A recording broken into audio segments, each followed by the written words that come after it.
ये बड़ा इम्पोर्टेंट विषय है ना। धर्म के जाल में सब जातियाँ, सब लोग फंसे होते हैं। धर्म बोलते हैं ना कि धर्म एक पिंजरे की तरह है। पिंजरा जिसमें, जैसे आपने पिंजरे में पक्षियों को देखा होगा, पिंजरे में बंद होते हैं। पशुओं को जब बड़े से बड़े शेरों को पिंजरों में बंद कर दो तो धर्म धर्म भी एक पिंजरे की तरह है। वो फिर उनकी जो बुद्धि है, उनकी शक्ति है, जो बंद जाती है। तो धर्म एक पिंजरे की तरह है। इसी तरह जब लोग बोलते हैं कि तुम तो क्रिश्चियन बन गए, तुमने धर्म बदल लिया, धर्म नहीं बदला। आप समझो धर्म क्या है। मैं आपको बता रहा हूँ धर्म। अगर मैं माथे पर टिक्का लगाऊं लंबा सा, तो आप मुझे क्या बोलेंगे? हिंदू बोलेंगे ना सभी। अगर मैं वाइट टोपी पहनकर दाढ़ी रख लूं तो मुझे मुस्लिम बोलेंगे। तो धर्म तो एक, फिर इसका मतलब बाहरी दिखावा हो गया। जबकि मैं जीसस को मानता हूँ, एक बाहरी दिखावा हो गया ना। एक पिंजरे की तरह हो गया जो मनुष्य को बांध कर रखता है। तो जब आप उस पिंजरे से बाहर की आओगे और बाहर की दुनिया देखोगे, अपने धर्म के पिंजरे से बाहर आकर जब तक आप सच्चाई को नहीं जानोगे, सत्य की नहीं खोज करोगे, आप सनातन उस परमेश्वर की खोज नहीं करोगे, आप उसको धर्म के पिंजरे से बाहर ही नहीं आना चाहते, आप अपने धर्म में रहना चाहते हो, तो फिर आपको वो सच्चा परमेश्वर नहीं मिलेगा। क्योंकि मैं भी धर्म के पिंजरे में कैद था और मैं बहुत भक्ति जब मैं करता था, मंत्र पूजा पाठ हिंदू धर्म के अनुसार सुबह से लेकर रात तक सब जगह जाना, मूर्ति पूजा करना दिन भर। पर उसके कारण क्या हुआ? ना तो मेरे घर के कलेश गए, ना बीमारियां गई, ना नशा गया, ना कर्जा, ना प्रॉब्लम।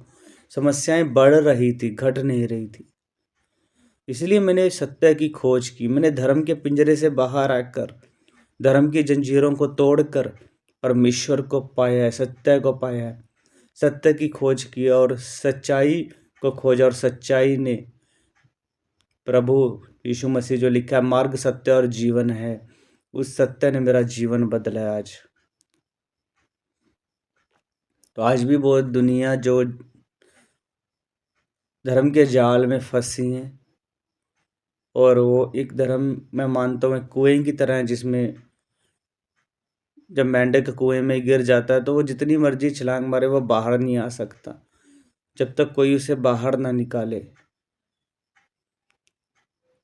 तो इस पिंजरे से बाहर आने के लिए सच्चा परमेश्वर प्रभु यीशु मसीह, जो वो सचमुच हमारी सहायता करने वाला परमेश्वर है। जब पिता ने मेरी सहायता की तो मैं समझ पाया सारी बातों को, हीलिंग ली, चंगा हुआ, नशे से, बीमारियों से, पापों से आज़ाद हुआ। पाप के पिंजरे में था, कैद था मैं।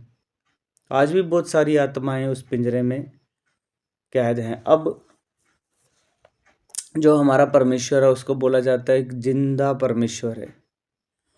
जिंदा परमेश्वर काम करता है। बोलते हैं ना हमारा बाप जिंदा। आपने कईयों के मुंह से सुना होगा, वो बोलते हैं मेरा बाप तो जिंदा है। तो बहुतों का आपने बच्चे देखे होंगे सड़कों पर, वो भीख मांग रहे हैं बेचारे, सारा दिन भर इधर उधर भाग रहे हैं सड़कों पर। अब उनसे पूछो उनके माता पिता, कहते हैं जी माता पिता है नहीं या मरे हुए हैं। तो जब वो मरे हुए हैं तो वो कुछ नहीं उनके लिए कर सकते। इसलिए लोग जब तड़फते हैं बीमारियों में, सारी जिंदगी पाप में, नशे में, इसका मतलब उनका जो आत्मिक पिता है वो मरा हुआ है। बाइबल का परमेश्वर जिंदा परमेश्वर है।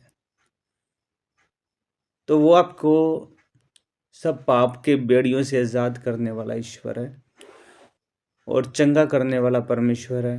हील करने वाला ईश्वर है और धर्म की जंजीरों से आज़ाद करता है, धर्म की बेड़ियों को तोड़ देता है।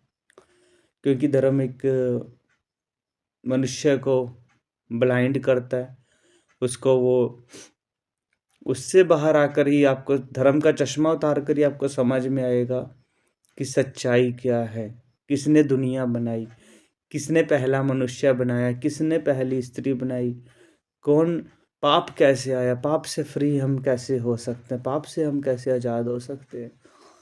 जब तक हम धर्म का चश्मा नहीं उतारेंगे वो हमें चीज़ें समझ में नहीं आएंगी। आज भी बहुत सारे लोग अपने धर्म की जंजीरों में जकड़े हुए हैं और धर्म के पिंजरे में कैद होने के कारण वो सच्चाई को नहीं जान सकते और आज़ाद नहीं हो पाते। God bless you. जय मसीह।